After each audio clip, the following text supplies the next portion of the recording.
So I think the first thing we have to recognize is that this will be the year, and probably in the first quarter, where the Fed stops raising rates. No one should expect them to cut rates. They're going to be very, very hesitant to do so because inflation is still well above that 2% level. But at least the markets will get jittery and excited for that aspect. And I think that'll be a short-term catalyst if we get that word from the Fed that they're finally done raising.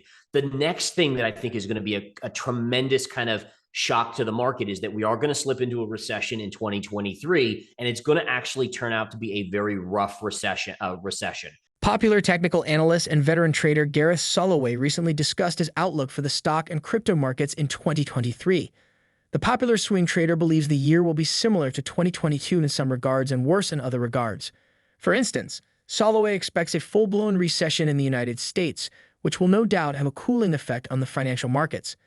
He also expects increased volatility for certain asset classes and an increased quest for more rewarding ventures by investors of all categories. In a recent interview with Jay Martin, Soloway explains that he believes we have come to the end of a bull market era for the stock market. In fact, he does not expect the S&P to post a new all-time high for several more years. But the gloomy stock market will be great for Bitcoin and other cryptocurrencies, Soloway adds. The popular investor and technical believes that with the introduction of suitable regulation for the cryptocurrency industry, investors looking to escape the high volatility in the stock markets will flock toward Bitcoin and other top cryptocurrencies. Soloway also discusses his outlook on the U.S. Federal Reserve policy for 2023. With inflation still so high, the veteran trader explains there is no motivation for the central bank to cut rates anytime soon, which will only add to the chaos in the stock markets. We will now take you to Soloway's interview as he discusses his 2023 outlook for the crypto and stock markets. Please like this video, subscribe to the channel, and turn on post notifications for more videos like this. Also, be sure you drop your comments and observations in the comments section below. Everything helps with the YouTube algorithm and helps our videos reach more viewers. Thanks and enjoy. The next thing that I think is going to be a tremendous kind of shock to the market is that we are going to slip into a recession in 2023, and it's going to actually turn out to be a very rough recession, right? We obviously know that past recessions since 2009, the Fed has come out, printed money. They can't do it this year. So there's going to be a point later this year, probably in the third quarter or fourth quarter, where the market and investors are going to say, uh-oh, if the Fed won't save us, how do we get out of this recession? We don't know how. We don't know. We're like it's like the parent and the child. The parent always saves the kids. When the parent leaves, what happens to the market here? So I think that's going to be key. I think this is the year where the S&P actually dips and takes out, not only hits the pre-COVID high, but actually retraces to a key trend line. I'm going to show my chart right here because I think it's really worth taking a look. So this is my S&P 500 chart. Today, we are seeing a nice little down day. There is a bearish pattern formation here, so that does dictate further downside over the next week or two. But really what I'm expecting is a move probably within the January or February month to 3,400 on the S&P. And then obviously after that gets a bounce, you'll be looking at this long-term trend line. Take a look at this trend line. It goes all the way back to 2009. Connects through these lows. Here was your COVID pierce. That just panic was just insane there. But this is probably where we're headed. So we're looking at a 3,000, at least I'm looking at a $3,000 target on the S&P 500 this year alone in 2023. And then let's not forget about crypto. I mean, crypto probably bottoms this year, but it's going to be a very volatile yield. You're going to have some pops in crypto. You're going to have some dips. You will probably hear about regulation in 2023 as well. And I think that's going to really send the market into kind of a tizzy in the near term. And you're expecting the early quarter, Q1, Q2 of this year, Gareth, to drop down to 3,000 on the S&P? Yeah, I think probably not in Q1, but I think Q2 to maybe mid-year, early Q3. I think that's where it's headed. Yeah. And then I ultimately think we'll probably end up in a period where we're below trend, right? So if you think about it, there's a name for the line, which is a trend line, which tells you where the trend has been. And we've been above the line for such a long time, ever since 2009, when the Fed started printing money. And so the idea is that if you're above for a long period of time, it makes sense that you could be below to even it out and be below for a significant amount of time. So even though for my year target, I'm kind of looking at that 3,000 level, I think over the longer term, the next couple years, we actually could go below that level. It could be a pretty nasty. So there's two things that could trigger the Fed to start printing or lowering rates. One would be, needless to say, some sort of massive recession or depression. or it could just be the fact that inflation gets down to 2%. And right now, the Fed is like, oh, it's got to go to 2%. But that's a moving target. Let's be fair. Like if we got in a Great Depression like type scenario, they're not going to be like, oh, we're at 2.1%. We can't cut rates. I mean, or print money. They're going to do it when you have unemployment skyrocketing. So I think the key is, though, investors need to understand it's going to have to be a shock to the economy to get them off of the bench, essentially. And that's not going to happen in the first year. It's not going to happen in 2022. There's a chance if things get worse, or excuse me, in 2023, there's a chance it could happen in 2024. But I honestly am in the camp that I don't think we see new all-time highs in the S&P. I think Q1 is when they'll do their last rate hike. I don't know if they're going to do another 25 and then be done, or another couple 25s. But I do think that the economy significantly weakens in 2023. We're seeing the loan default spike. I mean, the signals are there that it's coming. It's almost like you see that tidal wave out in the ocean and you're like, holy crap, but you still have a little time before it hits you. But then it's going to get close here in 2023 and actually hit land. And I also think it's important to recognize that investors, like you said, most investors, most retail investors came in around COVID, right?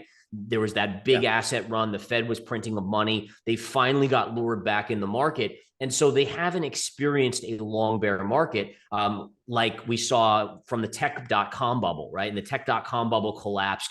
We saw 15 years before the NASDAQ made a new high. And the only reason I'm saying that could be the reality of the situation is because you're losing the main driving force for the longest bull market that we've ever had in history, which was printing money. And so you have to say, unless they're going to somehow start printing money again, it's probably going to be a long time before we see new all-time highs. Like many other top market participants, Soloway believes the Fed will announce at least one more rate hike in the first quarter of the year, then pause to examine the impact of the previous hikes on the economy. However, he does not expect rate cuts until there are clear signs that inflation is lowering. According to recently released minutes from the central bank's December meeting, neither do any FOMC members. During the meeting, Federal Reserve Chairman Jerome Powell and other FOMC members noted that it was important to keep the restrictive policy in place to lower inflation. Here is a statement from the meeting's summary. Participants generally observed that a restrictive policy stance would need to be maintained until the incoming data provided confidence that inflation was on a sustained downward path to 2%, which was likely to take some time. In view of the persistent and unacceptably high level of inflation, several participants commented that historical experience cautioned against prematurely loosening monetary policy. According to the minutes, officials cautioned that the market should not read too much into the FOMC's decision to slow down the pace of its rate hikes. Powell also noted that while there have been some signs of progress inflation-wise, he expects rates to remain high even after increases stop. Let's get back to Soloway's interview as he discusses the impact of the Fed's policy on the crypto market in 2023. So therefore, is your crypto prediction parallel to your broad market equities? So it's parallel, and then I think you're going to see an inversion of it, meaning that right now there's no doubt about it. Like today, a great example, early stock market was soaring in the pre-market in the early portion. Bitcoin was trading nicely higher, and then as soon as the stock market started to sell, Bitcoin started to sell as well. So that's going to continue. The kicker for me is that I do think we have an inversion coming where all of a sudden Bitcoin starts to take on more of a safety asset. So as you slip into recession, stocks by default will have less consumers buying their product, and their earnings are going to continue to drop. Now, fund managers are going to have to say, listen, I have to stay invested, so where do I go? Well, right now, they're not going near crypto. FTX screwed any chance of that, frankly, in the near term. But if you can get regulation in the first half of 2023, and I do think it will come in the first half of 2023, now there's transparency. There's forced transparency. Now you'll start to see institutions saying, okay, listen, earnings continue to decline, so stocks have to go down. Where am I going to put my money? Let's look at gold. Let's look at Bitcoin. And in fact, we're seeing an amazing rally on gold today, although it is off of its highs, but you're seeing some of these same things already starting to kind of coordinate. So I think that May to June is probably your low in Bitcoin. That's what I'm pricing out. And then I think it starts to slowly take on a kind of a hedge against global fear and panic and recession. Now, longer term, would you expect the Bitcoin price to follow the 4-year cycle that it's been following for the previous 12 years? What do you think?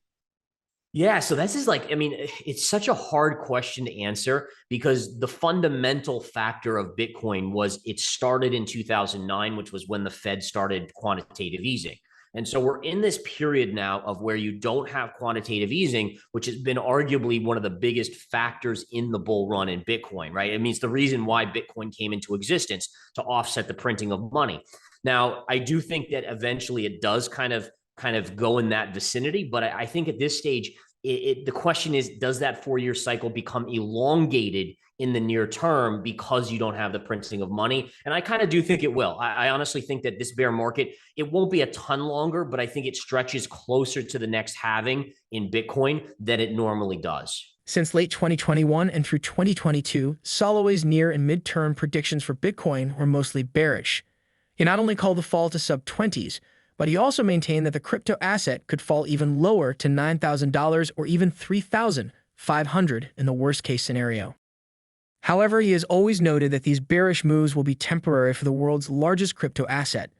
His updated prediction for Bitcoin is that it will put in a bottom within the first half of 2023 and see some nice price gains in the other half, though the technical analyst believes a new all-time high could be a few years away.